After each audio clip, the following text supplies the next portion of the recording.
Hello. Hey. We're bringing back a Q&A episode. Well, you know what? A lot of people had kept asking for it, so we were like, we're going to do it. And also, we didn't prep anything for today. So that's what we do when we don't prep anything. So when we don't prep, we say, Nikki, throw up a question box. The issue with this one was, you ever seen so many questions in your life? Never. Man, we got some cool listeners. It makes me really happy because people want to know what we think. Yes, which is silly to me. So me too. God knows why. So the good news is, our wonderful Nikki, how good was her episode?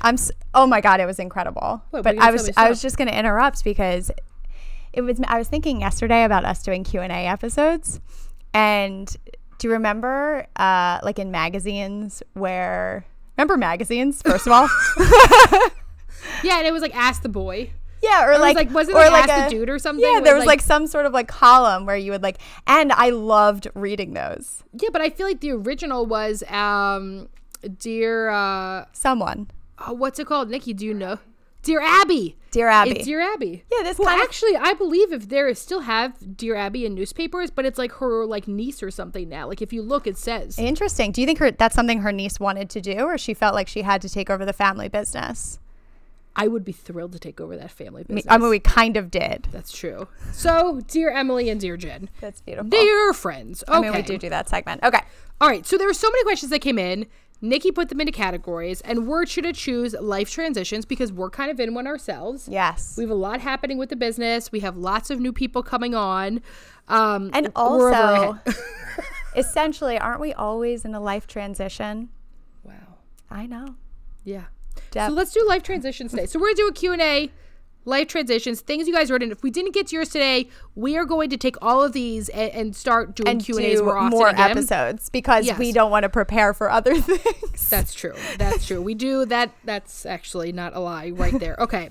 So we're going to start. You ready? Yep. Do you want me to start with the first question or you want to start? You start. Okay. You got it, sister.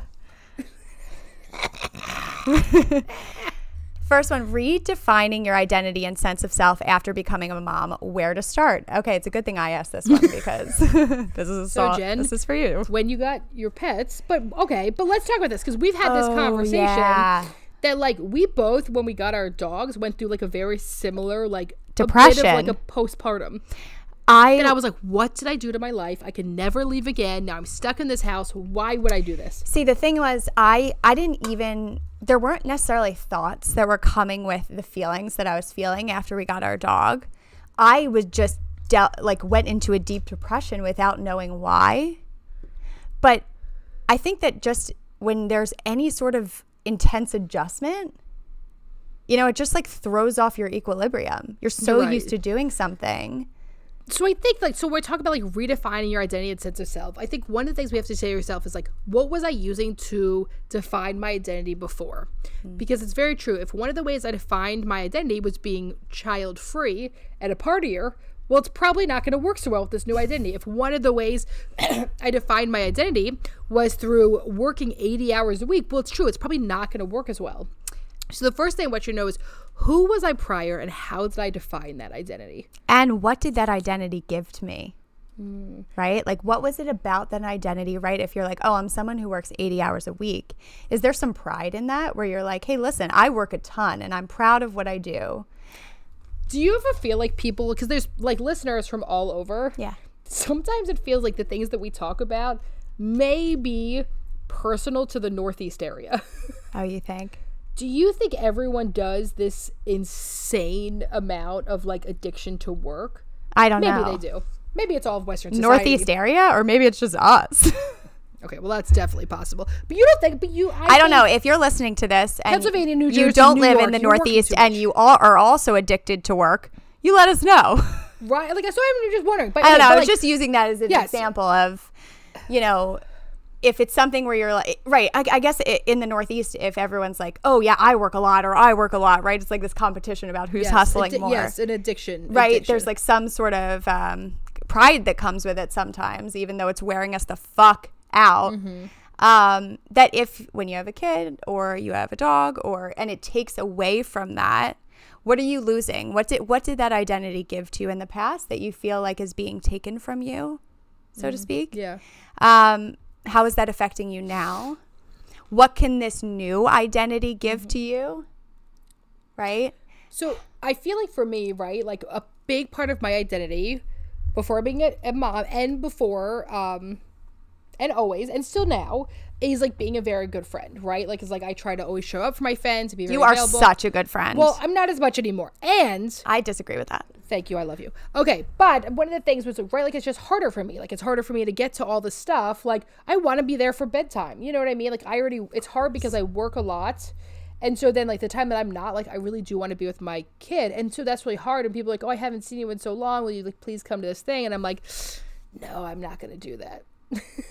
Also, I have to say, having a kid is a great excuse to not do things. Well, I know you're very extroverted, but I'm like, God, I'm like, oh, my cat's crazy. I got to stay home tonight. But, like, here's the thing. Like, it's not an excuse. Like, I genuinely want to be with my kid. My kid's, like, hilarious. Right. How funny is my kid? The greatest. Right? We so, really like, bonded, right? by the way. Yeah. Also, you guys had a good weekend together. I slept at Emily's house this weekend, unintentionally. For the first time. Well, your husband was supposed to drive home, and then all of a sudden we saw him with a glass of bourbon, and then all of a sudden I was like, "You're welcome to my guest room." Your guest room was so comfortable. Thank you. But you had already brought the dog, so it was a very easy thing to just And you know what? today. I don't define myself as someone who sleeps over people's houses.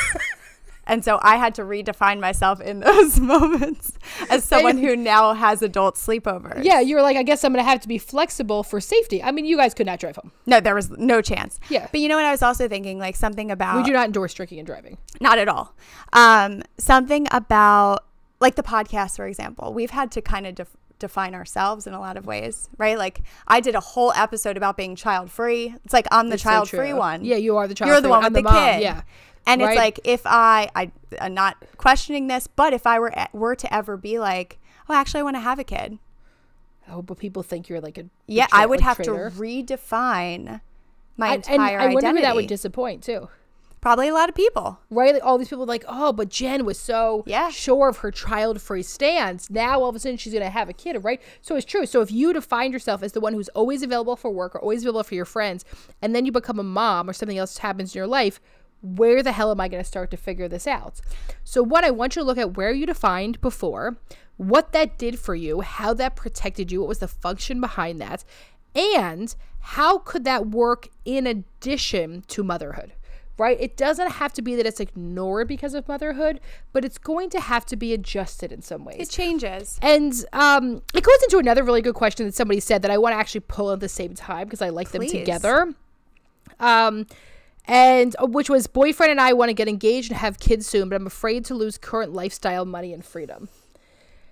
Right? And I think that these go together because there is a lot of fear about like what is going to happen when we go. One, what's going to happen when all of a sudden we don't have when you have a kid, it really does change. You can't just like go out to eat. You're like, oh, wait, because they got bedtime or something, right? Like things happen. So it's true. It does shift.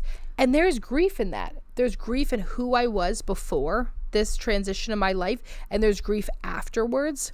And so what would that look like? So one of the things you have to say is like things will be different with my partner and I. There's no way to pretend like they're not going to be. I was also going to say, I think there's something about, right? Like, of course there's going to be fear with transitions because it's the unknown, right? Like, even if we use the example of, oh, I work 80 hours a week and that's my identity and it's wearing me down, at least you know what's happening, right? Yeah. Like you're very comfortable in the known, and we're very uncomfortable with not knowing. And so a lot of it too is, what does this new identity even look like, right? Like, what does it even look like for me to become a mom or move in with my significant other or get married or, you know, have pets? I don't even know what that looks like.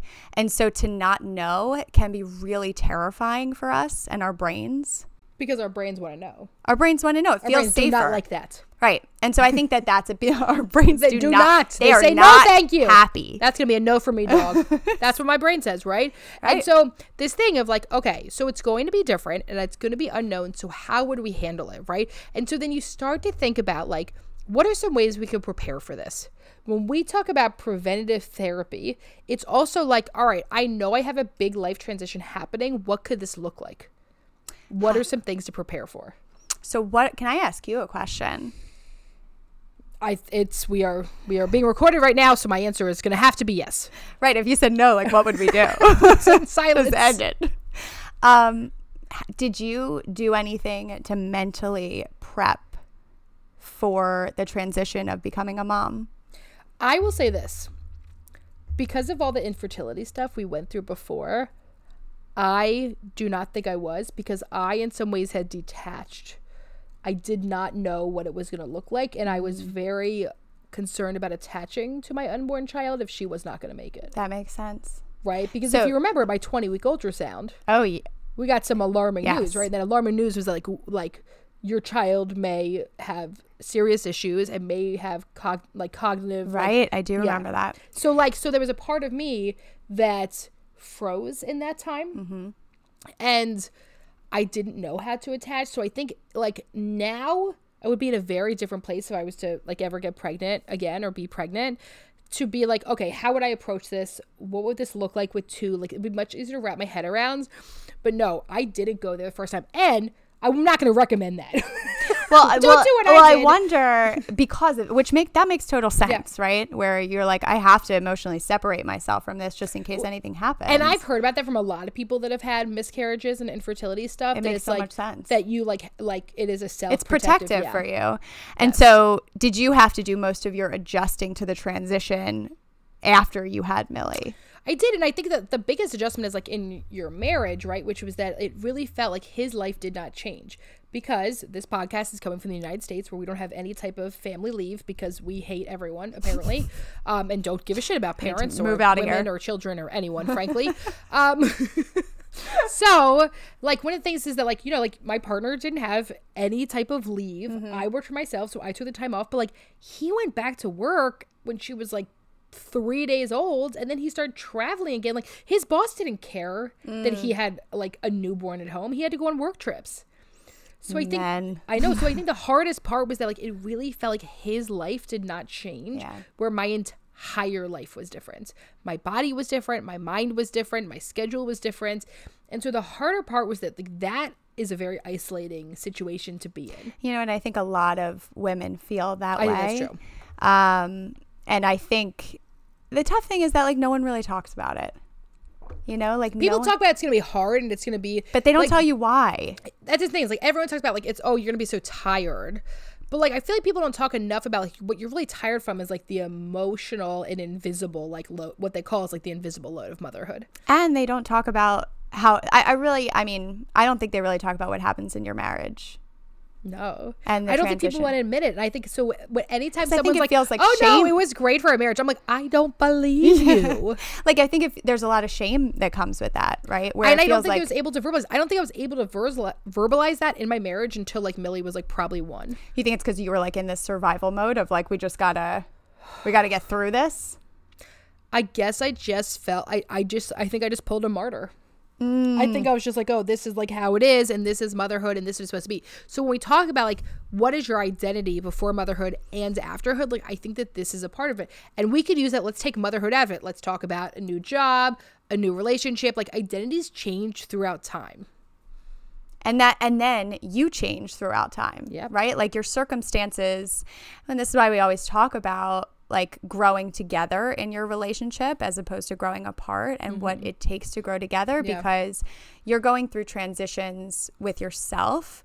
Your partner might be going through transitions. Your kid might, you know, that like everyone around you is constantly going through transitions, which brings me back to my original sentiment of like, aren't we always going through transitions? Yeah, we are. And to almost expect to stay in one place, you know, it makes it a little bit tougher. There's like resistance towards any sort of transition if there's an expectation of I'm supposed to stay in one place. You're really not. Well, and it's also like then you're not affected by any system around you, right? So like we talked about, it's like we're systemic therapists. We believe that everything happens within context and systems. So if you're telling me your identity is always the same, you're too rigid and you're literally losing the system around you. Systems change and we change with it, and that is simply how this world works.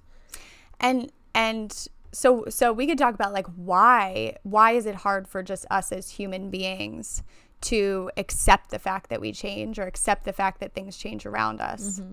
And I would think it's, you know, just like a primal need for safety. Yeah. right? And safety is structure. Safety is things staying the same, right? If you think about, I mean, once again, I'm not a parent. I don't know a ton about parenting, but from what I know, you are a parent. I am telling you, whenever someone's like, oh, it's not the same having a dog as a baby, I felt very similar. Thank you. So what I know from having a dog is that they need structure, and there's bound and there's safety in knowing what they're getting, right? And so I think, you know, we all just have children inside of us that are like, I need to just know that things are going to stay the same, or there's this structure in some way, and that in and of itself gives us a sense of safety.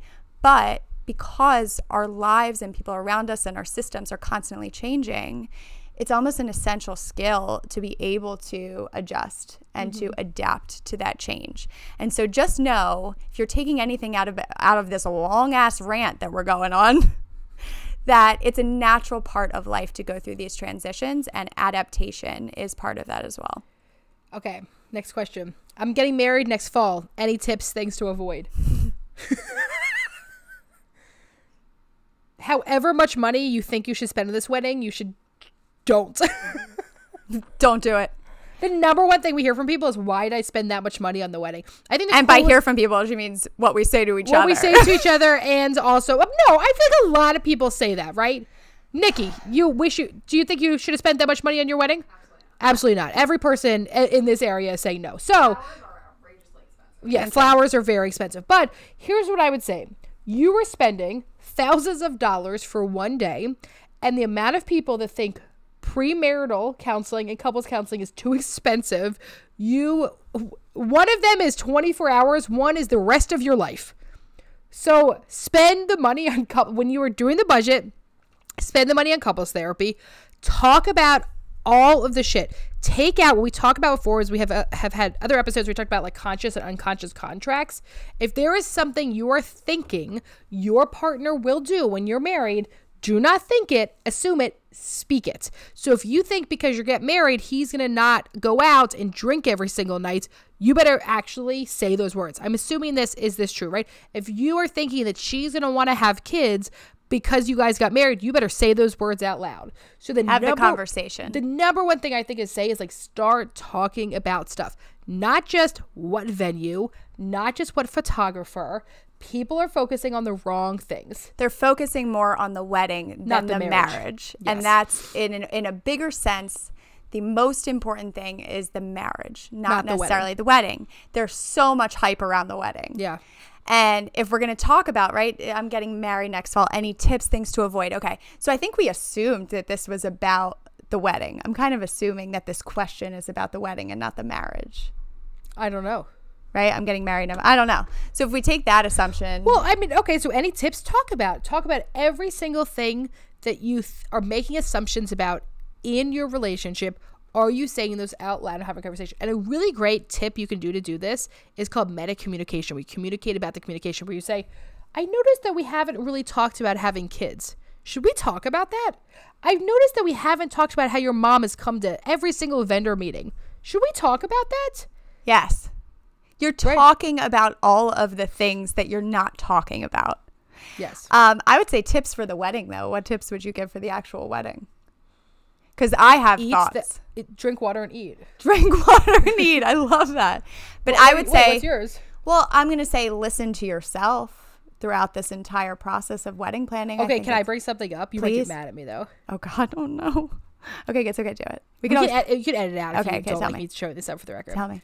When you first went to try on wedding dresses. Yes. You loved a dress and your mom didn't like it. Yes. Do you wish you went with that dress? No. Okay. You looked hot in it, though. I know. Your boobs look great. Thank you. That was really hard for me. That was hard. I also made it a point. You went by yourself.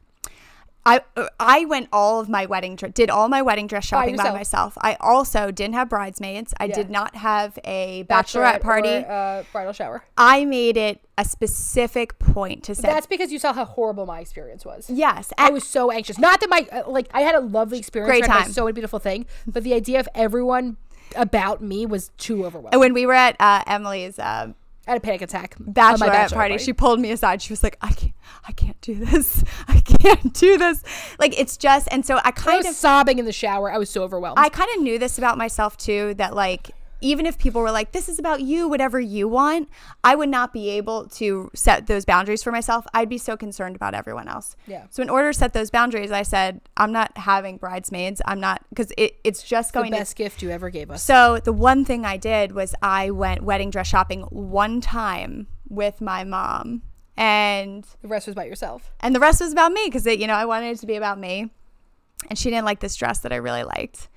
And it was so hard for me. Like, I had a really, really tough time with that, because it was like the one thing that I didn't want to infiltrate that process. Mm-hmm. And I was just like, I was kind of doing it for her. Yeah. I wanted her to be, in the process. But I'm still kind of happy I didn't go with that dress. But I probably wouldn't be able to breathe in the end. That's why my tits looked so good. It was like a full course. Yeah. But yeah, that was really, really hard. So I would say it's so easy, and it happens so often, that other people make your wedding about them. Yes. And it's a lot about pleasing other people. It's a lot about pleasing other people. Your grandmother is important for her for it to be in a church. Right. Oh, it's really important for my rabbi or cancer to do it. Yes. And so, but if that's not what you want, right, and you get to make those decisions, it's important to assert the things that are important for you if it's really your day. And it's so, I think with social media too, there's a lot of pressure around, you need to be doing it this way. You need to have this many people. Although I think that COVID really helped normalize elopement and micro weddings, and I am here for that. Would you have done a micro wedding? If I was to go back and do it again, I would totally do a micro wedding. There's this place in the Poconos called Promise Ridge that I have never been to. I just love them on Instagram. And it's like this beautiful spot. You only have like 15 people. And I'm like, oh, that's what I would do if I was to do it again. I would have a micro intimate, wedding. Right? It's like an intimate experience. And I loved my wedding, but I would have done it differently. Yeah. I think everyone feels that. That's another thing too, is that like you're planning so much. There's only so many times in your life that you have so much time to think about one event, right? I was also thinking like, when you're pregnant, you have 9 months to think about giving birth.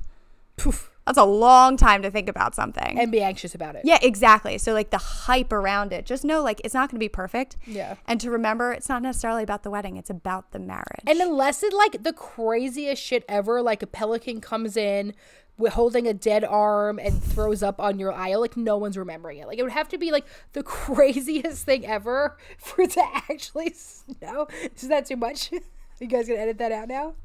Absolutely not. That's the great, like, why would that be the thing that happens? I was thinking, like, a dead body, because we live in Philly, right? A pelican comes in the springtime. We live in Philly, so this shit happens all the time. It's a lot of dead bodies that come up with them, right? All the dead bodies that come up. Thinking, like, a and all the pelicans that we hang out with. Pelicans in the air. I'm just saying, it would have to be, like, the most extreme thing for anyone to really remember. Besides that, nobody does. I can't even like tell you about any wedding I've gone to in like the past 5 years. Same. Right? And sorry, yours was one of them. And so was mine. Probably because we were drinking. That's probably a good point. Could be a piece of it. Yeah, sober person. Okay. Hopefully that was helpful. Hopefully a pelican doesn't come with a dead arm. But do you think someone's listening to this? They're like, oh my God, that happened. What if that fucking happened to you, send me an email because we're going to send you merch. Yeah, you need merch. You need something. Yeah. Advice for my mid-20s. I've never been in a relationship, and I want to be. Feeling like crap about it. I have to say one. I think we have to normalize this for a minute. I think this is more common than this person might realize. I would agree. And there is nothing at all wrong with you. But you're right. We live in a world that is like people getting together, very young ages. We like glorify high school sweethearts, which we think we also glorify being in a relationship, where like that's the goal. The goal is to be in a relationship. And my question was going to be like, what about it's making you feel like crap? Like, is it the pressure around being in a relationship, the idealized version of what it means to be in a relationship? Do you want a partner? What does that look like for you? To kind of ask yourself questions around like, what parts of it do I feel like I'm missing? Is it really about me, or is it about other, kind of social norms and all the shit I'm seeing on social media and feeling like you're not involved or you can't participate in that? What are the things that you feel like you would want out of a relationship? And what things that you feel like you might want, are there things about that you can give to yourself in other ways? Yeah. I would just be aware of the systems around you that are feeding you this information, right? When there is any type of story that makes you feel bad, the story that I should be in a relationship, I should be married, I should do this, those are stories and they're coming from heteronormative, cis, that there is a function of like a socially constructed idea of what is happiness and what is fulfillment. And so you have to talk back to those stories that like you were in your real story right now. It's not somebody else's. This is your real life experience. And I want you to like greet that with like curiosity, exactly what Jen's talking about, like what would work for me, not what should I be doing. And let me just say, your future self, when you, if you do get into a relationship, you might look back and be like, I wish I appreciated those times that I was Being single a little longer. I think that all the time. That's not anything we think. That's every married person. I think that's every married person. Agree. Yeah, it is. Right? They're like, oh, like, remember when you used to just like not have to worry about someone else or not worried about shit being put away, right? Like, I think there is. Grass is always greener. The grass is always greener. All right. How do I balance multiple life shifts? Job, moving, marriage, pregnancy. Wow, you're really throwing it all at once. Right? Like, might as well. Woo! Hitting 4 birds with 1 stone. That's probably not a good saying. Well, I don't know. My pelican might need some. Your pelican's saving lives. Or I don't know. I don't know what they're doing. I don't think it is. Okay, here is my first thought. This is a ton. So one is normalization of how overwhelming this is. And it's not forever. So that sometimes you have to say to yourself, this is temporary. It is not permanent. What do I need? And then part of that is finding the rock within yourself. If I am experiencing a ton of identity, of system, of situational changes, there has to be some type of rock within me. At the end of the day, I am still Emmalee.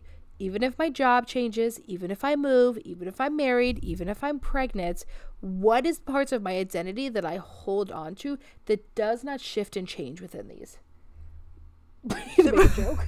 You're looking at me like you're gonna make a joke.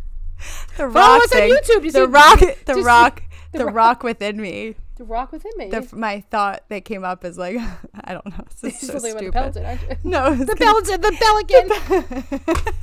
No, the like fucking what is it? Like what's the thing where like you can't pee because you have like a UTI? No, it's like kidney stone? A kidney stone. That's what it made me think of. So find your kidney stone. The rock within me. Well, what would you say? Okay, so yeah. How would you balance multiple life shifts? Okay, well, I'm thinking about like when you have a lot going on, your mind goes into I have to do this, I have to do this, I have to do this, and it's like going into all of the different domains of like, oh, I'm moving, I have to like pack all my stuff, I'm pregnant, I have to think about like setting up the baby's room or whatever.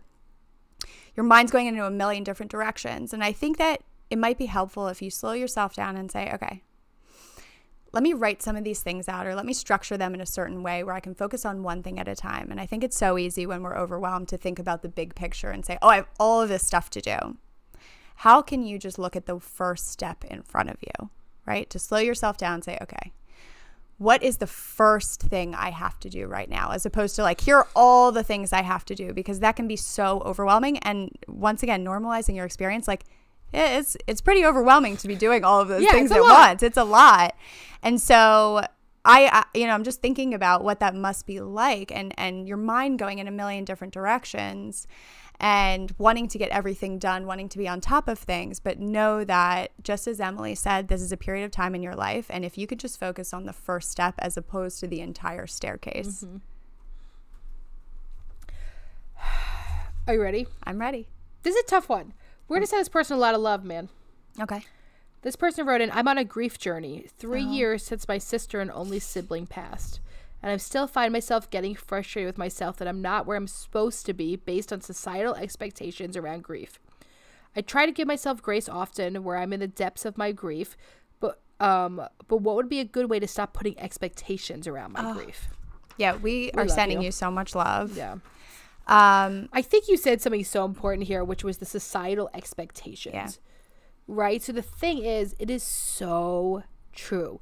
we are expected to get over stuff so quickly. And I will say that also Western society is like one of like the few societies that sucks, but no, but also that we don't have like repeat like grieving ceremonies, right? So like it's very common in indigenous communities and other cultures to have like an honoring day like that goes on, that like you're not just over it after the funeral. And so like you're right, like it is totally a societal expectation. Get over it, be done. Haven't you moved on? Oh, she's in a better place, or whatever horrible things we say to people. Right. And I think too, you know, when someone first passes, there's so much love around you, right? Like everyone comes to your house. If you're Jewish, there's a shiva. If I don't know what happens in other, you know, that's but there's a lot of love surrounding you. People are making you things, they're checking in on you. And I think after some time, people stop checking in on you, right? And you're like, oh, you know, as people kind of pull away, or they forget about it, or they're not bringing it up as much, you know, like 3 years after someone dies, people aren't saying to you like, oh, how are you doing with that? And so I think sometimes as the support pulls away, we start to develop this expectation of, oh, because people aren't asking me about it, it means I should actually be getting over this, when that is not true. Grief is such a process. It is a long, long process that you continue to go through, and different emotions get brought up throughout that process, and everyone grieves in different ways. And so just because the support is no longer there or no longer coming to you, it does not mean that you have to be over it in some way, or that you can't hysterically cry over the passing of your sibling. That is so hard to lose that in your life. It really, really is. And, you know, I think something to think about is just because support isn't coming to you, you are still allowed to reach out and be like, hey, I know it's been 3 years, but I just want to let you know, like, I'm still really struggling with this. Can we hang out? Because I'm having a really tough day. There's a great organization called the Dinner Table. Do you have anyone who's used this before? No. Which is really cool. And so it used to be in person. I do believe they're currently virtual, as many things are right now. But it used to be like in different cities, like you sign up for like a dinner table, and it's all people that are grieving. And so you go to these events, it's like a potluck, and you talk about the person you've lost, and it's all other people that have also lost somebody. And so it's a way of being like, oh, how do I bring it to the dinner table? Like it's not the same. It's not is acceptable everywhere. So this is a grief-centered place. So it's called the Dinner Table. So if you have lost someone or interested, we should link it and connecting. Oh yeah, we'll do a swipe up and make sure people put in the show notes and stuff. I also wonder too if, you know, in your family, if your family's no longer talking about the grief, or if other people are friends aren't checking in. Yeah, if no one's right, or if your family, you know, the people are also going through a similar grief. Or maybe no longer talking about it. Just because people are no longer bringing it up doesn't mean that you can't bring it up and say like, hey, I'm still really struggling with this. And knowing within yourself that it's okay that you're still going through this. It might be there. It might be there for the rest of time. You know, it might be something that comes up in different ways, or gets triggered, or you see a picture. And that's okay, to allow yourself to feel the feelings that are coming up in space that feels safe for you. We're almost at the end of our time, but we were going to answer something, but let's do what's the path to becoming an LMFT, because a bunch of people asked about this. Okay. Okay. Nikki's looking at me like I shouldn't be doing this one. Is that okay? I'm like, wait, did I miss something?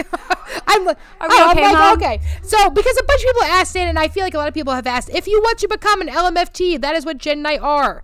You're going to go to undergrad for something. Frankly, it doesn't really matter what, but you know, a nice psychology of human development always works out undergrad in. You're going to have to take some type of statistics and abnormal psychology to get into the program. Yeah, so if you do that in undergrad, it can transfer into your graduate school. Yeah, but like let's say you went to school for like, I don't know, engineering or something, you're going to have to also make sure you take abnormal psych and statistics. Which, let me tell you, we don't use statistics at all. Well, you also just told everyone that we barely read, so...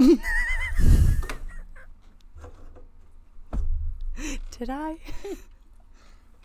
That's not true. I'm in a night class. I have to read freaking research every week because of this effing night class I'm in. Which I would like to say, for the record, I'm in a night class, a virtual night class, and I got in trouble for chewing gum last week. Oh my God. With my mic off. How were you chewing? I don't think like that obnoxiously. Like, show me your mouth. Show me the mouth. That's not bad. Could be right. I was picturing you like... Do I chew gum? If No. you haven't seen me chew gum. Actually, I No. don't think I've ever Neither seen have I. you Just chew. happened to be. I was wondering. Like, it was on my desk, and I was like, oh, usually gum. don't. I don't. I was like, oh, look, some gum. My husband, I think, I was left so it there. surprised when you told me I know. that story. What was happening? Okay, so you're gonna go to some type of undergrad, and then you're gonna apply to an MFT program. They're often called CFT, Couples and Family Therapy, because it's more inclusive. But the actual licensure is called MFT. I don't know why there's a difference, frankly. There's amazing. There's lots of good programs. You want to preferably go to one that's co-AMFT accredited because it helps in the licensure process. I would also say something to consider is asking a student who already goes to that program what their experience is. And if they like it. And if they like it. And something that was really wonderful in our program is it provided us with an internship program that was connected. So do they help you find internship? Because you're going to need 500 hours during that time, half individual and half systemic, so working with couples or families. And so if you have a program that's a built-in internship, it's much more helpful. If not, you come and apply to a place like us and you do your hours here or other places, right? There's like lots of places that take sites on. And after that, depending on the state, you need a certain amount of hours. Pennsylvania is 3,000. In Pennsylvania, and so after it's you graduate, 3,000. then you spend 3,000 hours to get your licensure, and you have to spend 3,000 hours and then 150 hours of supervision with an MFT. And then you take a test about things that you never use clinically. Yes. And then you're an LMFT. And you win. And then you win. But there's a million different things. You can have an LMFT, you can be an LPC, you can be an LCSW. There's so many different ways to like be licensed. Why did you choose LMFT? For the sex therapy. Oh, yeah. Yeah, I chose the program in general for sex therapy. Why'd you? Me too. And for couples. Yeah. I really wanted to work with couples work. So that's it. Okay, so cool. if you want to do a couple, if you specifically know you want to work with couples and families, MFT is the way highly to go. recommend MFT. That's it. That's the episode. That was it. So now if you want to transition in any of those ways, there you are. But we're going to continue to do some Q&A episodes because we got a million questions. So if your question didn't get answered, tune in for another episode. Yeah, there's 40 more on here. Yeah, there's a million. So we'll definitely do another episode. If this was helpful for you and you think it would be helpful for a friend, feel free to send it on over. Don't forget to rate, review, subscribe, and it's now follow on Apple Podcasts. Thank you so much for tuning in. And remember, to grow yourself, you got to know yourself. Woo!